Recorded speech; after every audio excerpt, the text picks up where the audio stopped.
Hi everyone, it's Basit here, Hi, this is Mathingi. and we're both here together to talk about a movie that we recently watched. It's Super Deluxe, which was released in year 2019. It was co-written and directed by Tyagarajan and Kumara Raja, and it starred Vijay Sethupathi, Samantha Fahad Fazil, and Ramya Krishnan. So, yeah, obviously, these are some really big South Indian stars. Some of them are even award winning. So, it's very excited to review this movie.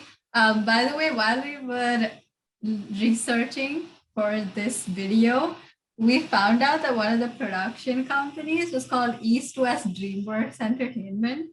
I honestly don't know if it has anything to do with East West Entertainment, the distributors of Dingo Pictures. But it would be really funny if supposing they went to producing this movie after distributing that brilliant animation.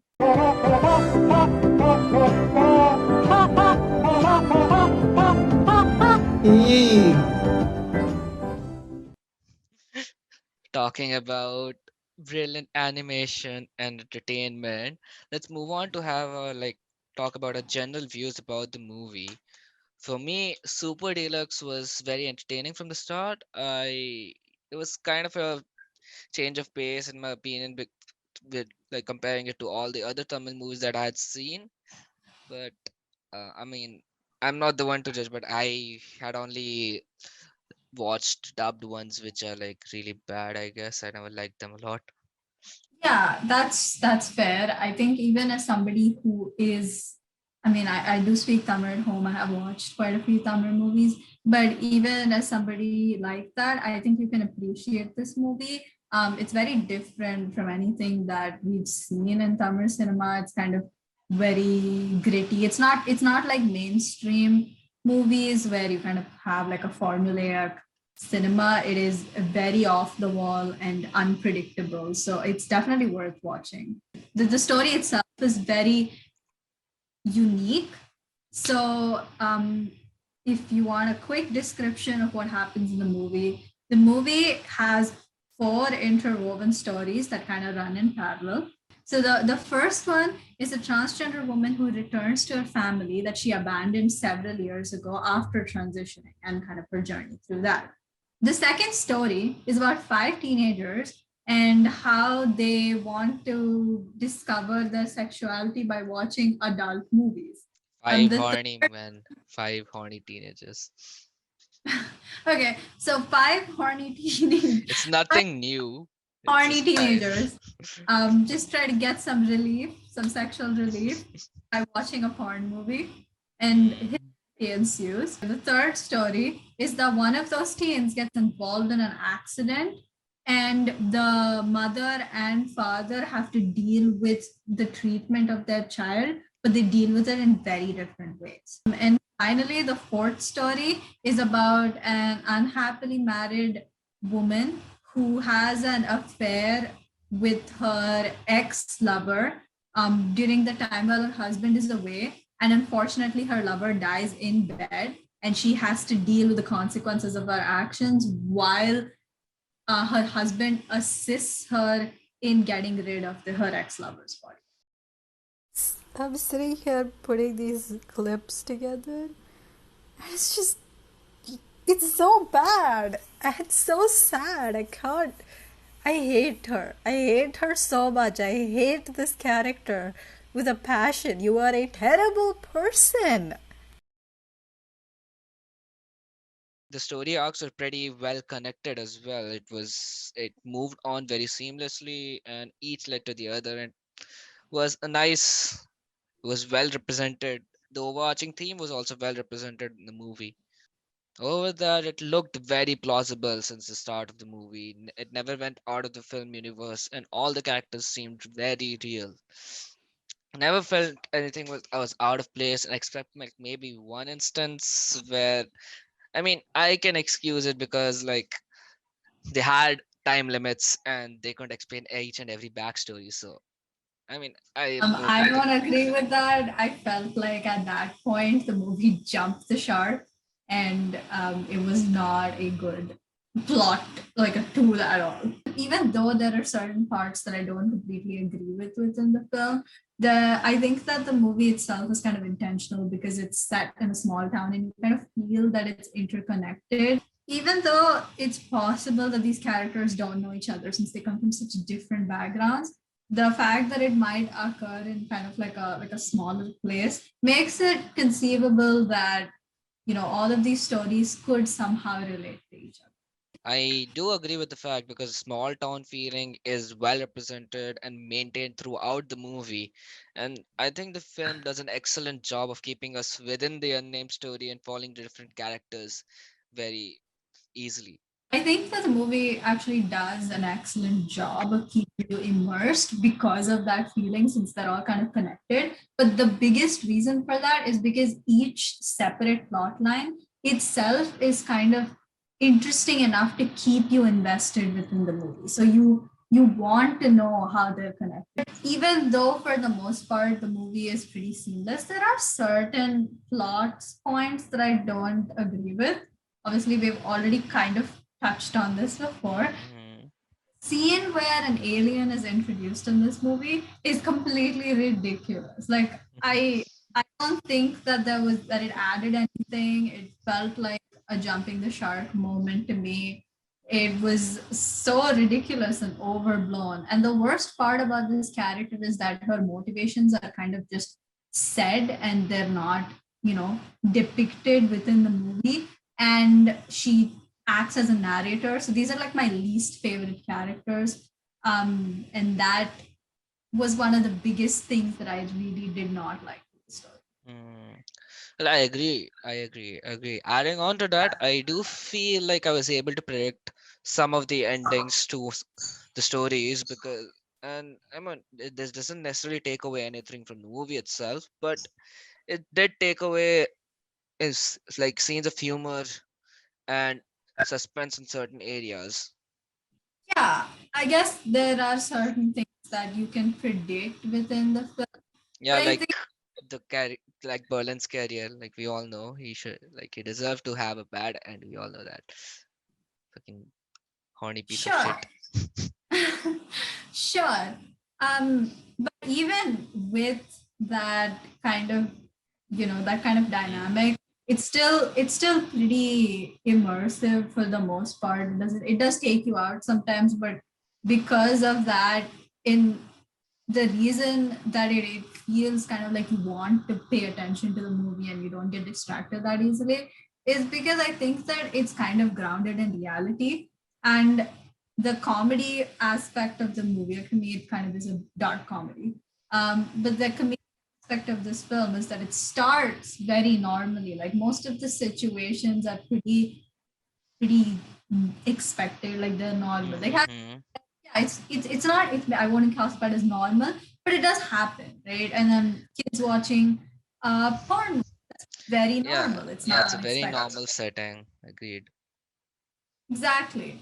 But the fact that it kind of goes from that ordinary theme to something absolutely bizarre is what makes the movie funny. And that's why I like it, because this is the kind of thing you would expect in like a feel good comedy, but this is like Mm. completely twisted and flipped upside down to present to you kind of a dark version of a feel good comedy. The reason why I feel like it's a dark comedy is that the film tackles a lot of essential issues regarding the transgender community, the adult industry, as well as the setup of arranged marriage. I feel like the viewers ask uncomfortable questions about the adult industry where it talks about the respect that is due to be given towards an adult performer, as well as at some point it'll even ask you questions about how Shilpa was treated at each and every public place she went to, other than the way her child treated her. Looking at the way the scenes were shown, it seems very politically motivated, but which may not be appropriate in a few years. Since it's a relatively recent film, the views and the struggles are still valid. but I still can't predict how this will be viewed in the years to come. Yeah, that's definitely true. But I think one of the biggest themes that will definitely be valid even in the future is that it tackles the concept of unification. Um, and that's something that's pretty much timeless. The biggest problem I have with this theme, though, is that it's kind of said like out loud, specifically during that scene when they basically just stayed. Like it's a narrational character that kind of just Hmm. and I guess it kind of makes sense again to say that towards the end in the epilogue, but it feels reiterated. I just think that that entire person, they should have somehow cut her out of the film because she was a completely useless character. Talking about the role of narrators, let's move on and talk about the actors as such. I feel like a lot of these characters in the movie are not like fully fleshed out. They they don't have enough depth, but they have enough flavor to let the audience experience how the story would have went on. Like they build up, understandably, because of the time they have, they could only build up characters very little, but for what it is, it's not terrible in my opinion.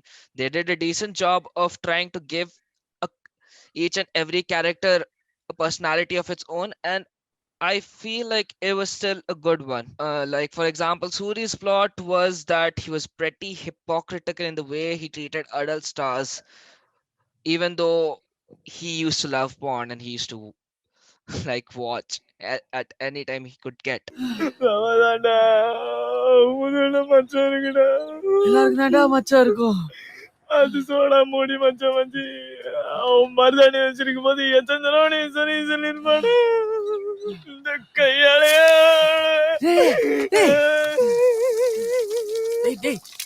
அதிகமா இருக்க வச்சு இங்க சும்மா இருக்க வச்சு அப்படியே ஓட வச்சு குழச்சிக்கிட்டு போல இருக்க வச்சு பண்ண முடியும் கொலையா பண்ண முடியும் நடந்துச்சு அடுத்து என்ன அதானே கரெக்ட் நீ சொன்னதானே அவனை கோல பண்ணதானே நான் அப்படியே சொல்லவே The way each and every story goes, it becomes a valuable lesson for him about people who star in adult movies. Similarly, we can talk about Berlin as well. I mean, he gets what he deserves. He is a sex addict and a person who sexually assaults vulnerable women, and he pays the price for it. Looking at all these examples, every character has excellent chemistry with most of the characters on screen. Like, well, maybe except for one, I guess, because there was not much context given to us. They do a good job in kind of playing off of each other. And I think one of the biggest reasons for that is because all the actors in this movie, for the most part, were amazing. Like they were all brilliant. We have two like award-winning actors in this, and that is one of the biggest reasons probably why the acting is so brilliant. Obviously, one of my favorite actors, Fahd Fazil, is in this movie, and he plays the character of Mugil, who is the husband of the cheating wife in the film. And it's absolutely brilliant how he is. You can really see the pain that character has to go through. Like you have to see how he has to deal with the fact that his wife is an adulterer and how he has to, you know, come to terms with that, but he also has to like help her because he doesn't want his reputation and or her reputation to be tarnished in the process. Empire Strikes from Backside. Yeah, that's not the joke in the Tamil thing, but you know, that's funny. But that scene is really brilliant. Like Yeah, I do agree. there's one scene in this movie that was absolutely brilliant because it was just him acting by himself. And I think that honestly, you can watch the film just for that one scene. Obviously, I like him a lot. I think he elevates movies, even if he's in films. Hmm. I mean, that scene itself That's was an acting masterpiece, to be honest. It was a really good scene. I mean, to act in to act inside a movie. You get my point, yeah, right? Actception. He was acting inside it yeah. while And the acting in best real part life. is that you can see that he's like the thing with Fahd Fazil is that he's actually a very good actor. But there's like that scene he doesn't actually cry in that. He kind of just whines. Yeah, And um, wasn't I that think supposed to be the motive of that scene? Like he's just whining. no, I know, but I'm saying that the reason why I like that scene is because actually speaking, he can cry on demand. Like he has done that in Mm-hmm. other, but he doesn't do that in Mm-hmm. because he's like a learning actor. So he kind of Mm-hmm. is the fact that he's a learning actor in this movie without like Mm-hmm. creating tears or anything like that. So Mm-hmm. that was like a cool thing. I at least like I felt like it was appropriate for that Mm-hmm. position. But after watching that, to see who plays his wife, Samantha Kaneni, I'm sorry. I don't think she did a good job. She did a really, really bad job in my opinion. Like she's in a movie that's critically acclaimed, and the acting she gives is just someone who's like a blank stare. Like anything, it's a blank stare. My freaking lover died in bed. I'm gonna start pretending to cry, but like no tears are actually gonna come out. Like in that scene, it's not forgivable because you're supposed to be crying that your lover is dead. You stare at your husband blankly while he's like yelling obscenities at you because you're an adulterer. Like, you give some emotion. Anything would have worked in that, and you did nothing. Mm, I don't agree with that. I disagree with it completely. I mean, in the first scene itself, when her lover dies, what do you expect her to do? Because sudden realization hit her that what if Mughal comes back and sees the guy? That's why she wasn't crying, but more scared. And even in the other scenes, what do you expect her to do? She put herself in a situation she even didn't know how to react to. So all she could do was just give a blank stare. That's all she could do. Yeah, she regretted it, but she knew that crying wouldn't do anything. And honestly, she just didn't know how to react to each situation. Over that, I never felt like all of those blank stare were fully blank. They're like subtle reactions and subtle emotions which you could see carefully, in my opinion. Like most characters, even the most small roles play their characters really well. Even the small kid, which was threatened by Fameboo, even he played a real good act. Even he did a good act. What? I meant even the child actor which Fameboo threatens did a good job at playing his Are you part. sure you're not just enamored by the fact that you're attracted to Samantha? Because I feel like that's the only reason you like her in this movie. Yes, Yeah. Yeah. yes, and yes. Yeah. That's what I So, thought. but she did. You could see subtle emotions on her face. What do you mean? You couldn't. Maybe I've you're seen not more that. emotions from her dog. No, Yes, she posts on Instagram. no. I Okay, wouldn't I'm even sorry. follow her on Instagram. I'm just telling Actually, what seen I know. amazing. She did a good job, is what I'm trying to say. I mean, I felt like all of the actors did a really good job. I don't know why you're finding so many problems towards her, but okay. It's just okay. So here's the thing. I don't hate Samantha for the record. I've watched a lot of movies she was in. Um, I don't think she's a bad person or anything. It's just that I don't think she did a good job. And maybe that's because I'm comparing her again to Fahd Fazil, and the next big actor in this movie is Vijay Sethupathi, who was like amazing. Like, I mean, he's always been a brilliant actor, but like the fact that he was able to play the role of a transgender woman so well, and you can see Shilpa struggling. You can see Shilpa going through happiness. Like you can see Shilpa being so proud of the fact that she has a son, but at the same time, you can also see her struggling to kind of be accepted in society. Like there's so many emotions that he goes through in this movie, and you can really see all of them in every scene that he's in. I mean, Vijay Sethupathi is he, Shilpa is she. I just want to clarify that. Mhm. Absolutely brilliant. My favorite part was that the wife of a Shilpa was played by Srishankar, who was in the movie Nadula Konjam Pakata Kanam. And like, obviously they both had brilliant chemistry in that film, and they had chemistry in this too. It's not the same kind of chemistry because they kind of hate each other in this movie, but then I think that she accepts Shilpa at the end. That's like probably the best thing that you could ever expect from this. Correct me if I'm wrong, isn't Berlin the director of Naduvele Konjam Pakathan Kano? I Yeah, he mean, is. He is I the mean, Bhagavad like, Gita. and he plays the antagonist in Super Deluxe. That's kind of like, that's kind of, I don't know. He's quite multi-talented. Looking at how much he knows how to direct a movie as well as play as an actor. That's kind of Yeah, he does both. commendable. He was an actor and he was an actor in Nadu Konja Pagada. Yeah. Talking about the work of directors, I feel like the camera work was done really well on the movie. I never thought any of the shots were like bungled up or like mixed up and never felt like out of place as such. I mean, all along with that, some of the scenes stood out, like the setup for the boys in the movies. I mean, like at the start, it's shown like they were like they all seemed like really innocent, but when the premise was actually revealed to us, it turned out to be that they went to the DVD rental shop to get some porn. Yeah, that was definitely one of the favorite scenes. The lighting in the scenes was also like pretty well done. There were some really interesting shots. My favorite was probably the one in the subway with Arpudam and Shilpa that had very interesting lighting and it really showed how good that scene was. Yeah, that was a nice subtle touch. Like the lighting of the scene was dark and it was trying to make the audience a little comfortable with the theme of what their discussion was in.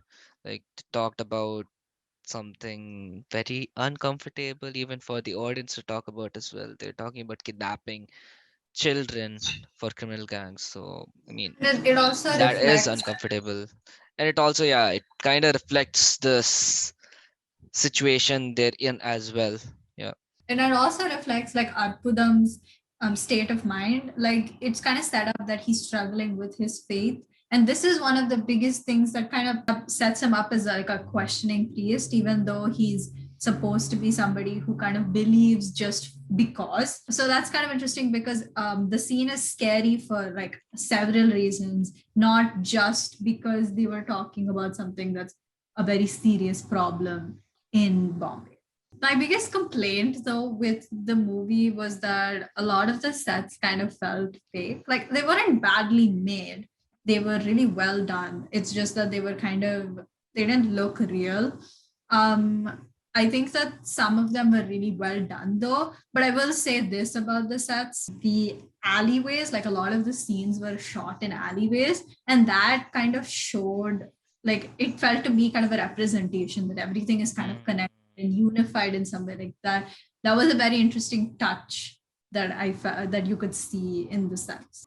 Talking about scenes in itself in general, one of the problems that I thought the movie faced was how it connected all the storylines together. At some places it did feel disconnected, and unfortunately this like made me think about the movie in a kind of a negative light.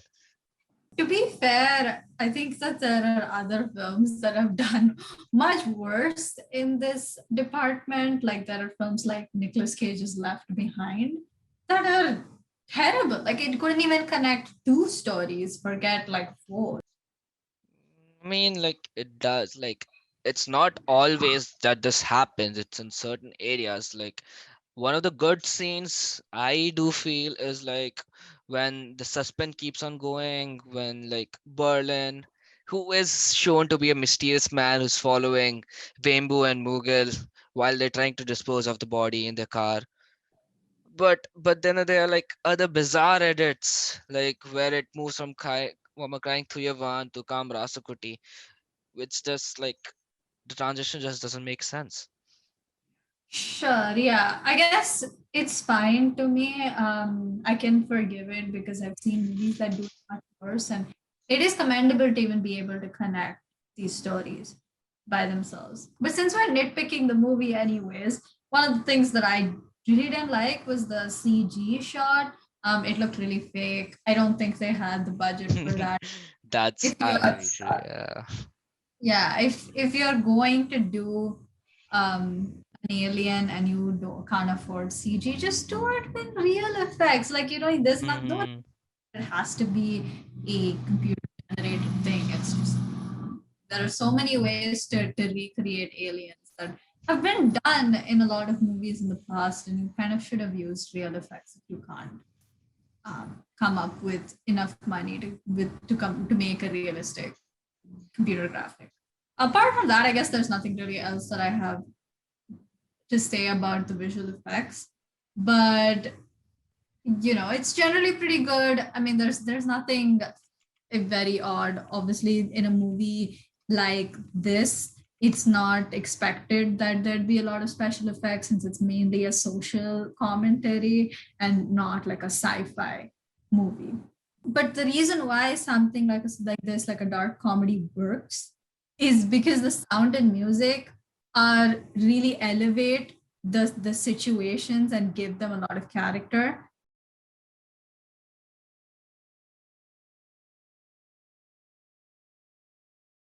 So there are no original tracks for this movie, unfortunately, even though obviously Indian cinema is known for having a lot of well-made songs. But this movie does not have any songs composed itself. It does use a lot of movies from older Tamil songs that I recognized.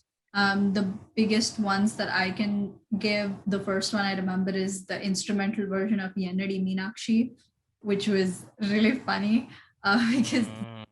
the movie that there are themes of adultery in the movie, and that Hmm. with that song. Another interesting addition was Vanidamani Vanamohini, which is a song with Kamal Hassan. That's a very sensual song, and it plays just like the starting of that song, like the dialogue that the song starts with, Hmm. uh, shows up just before the kids start to watch porn, and that funny because it's like they teased that song, which is a very sensual song, and then these guys get teased the porn movie because the TV breaks and they can't watch any of it. Hmm. That was a fun touch. And I think the biggest one that I recognized was Masi Masam, which is a very famous Rajnikant song. Rajnikant songs are generally wholesome. Even the ones that are made to be romantic are still quite wholesome. But this was like the one of the few Rajnikant songs that are considered to be very sensual and sexy. And it plays during one of the first interactions that Shilpa has when she comes home. And the scene that it's playing against is like the opposite of sexy because there's not meant to be any chemistry between her and her wife, but it can also be interpreted as Shilpa's feeling sexy after transitioning, like she's finally come into her own and she feels comfortable in her body. So these are all great references, and I kind of love that they add a lot to the movie. But I also think that the issue with something like this is that they can only be caught by somebody who is like a Tamil movie veteran or someone who's Hmm. old films. I don't know if younger audience or anyone from outside, you know, Hmm. Yeah. Tamil cinema is yours. I I guess like mean, I can give my opinion on that because I have no knowledge of Tamil. I can't understand Tamil, but I do understand music. I can think about it and I can, like, talking about the background music of scenes itself, the scores, there were actually a lot of original works in that. And I mean, I actually loved the score. Like, it suited almost all the scenes really well. Like, all great movies have like great scores, but not all movies with great score are great movies. But yeah, like, for example, when you look at the scene where all these boys start watching the porn movie, the background music is actually an original score when just start watching it, which is moodman78 at gmail.com, and kind of it gives out a raunchy kind of feeling when you hear to it, and that kind of suits the scene very well. Even the background music which is going on when Shilpa is arriving and everyone is waiting. At the start, like the sound itself, the music itself, the score itself is kind of indicates a very celebratory occasion, but it ends on a very disappointing note as such. Like it kind of portrays a very disappointing note, which again adds a touch to the reaction of each and every person in that scene. I mean, except Rasakoti. Rasakoti was happy to just see his parent, but yeah, other than that, the reaction of everyone was pretty disappointing. Even the one, I mean, the disgusting scenes which involved Berlin. Even though I didn't like what Berlin was doing, but the score it really tried to give an effect. What do you call? Give a side to Berlin, which is like this dark sexual offender and tries to take advantage of what do you call vulnerable women, and that score which is Berlin loves you is kind of represents it's really it well. Like the love that Berlin has is not what do you call an actual love, and it's more of an obsession with sex, and he'll just try to have sex with anyone as long as he can get it. It doesn't matter to him what the other person feels. Other than that, I guess I even like the score when, like, at the start of the movie, when Vembu was kind of like having sex with her lover, and that us was also a bit raunchy, and it kind of suited the scene. Like almost all of the scenes which had scores were very suited in general, and I never found anything that was out of place in score as well. Like I found the movie to be great, and like all great movies have great scores. This one had one too. Yeah, I guess we've rambled on about this film for like 30 minutes now. So I guess that's the end of this review. I think it's pretty clear that we both really enjoyed this movie for different reasons. Hmm. I think that's a good sign. One of us is kind of a Tamil movie noob, and the other one is I'm not going to call myself like an expert in Tamil films, but I have watched a lot of them, and I do like appreciate the subtle hints that he gives to Tamil movies. Considering that we both enjoyed it, I think that this movie is worth watching several times. You might end up catching a few more things the more times you watch it. We both kind of give this an 8.5 out of 10. So thanks everyone for watching. Be sure to like and subscribe. If you have any films or TV shows that you want us to watch, then be sure to leave them in the comments below. Yep. Thank you. Thank you. Bye bye.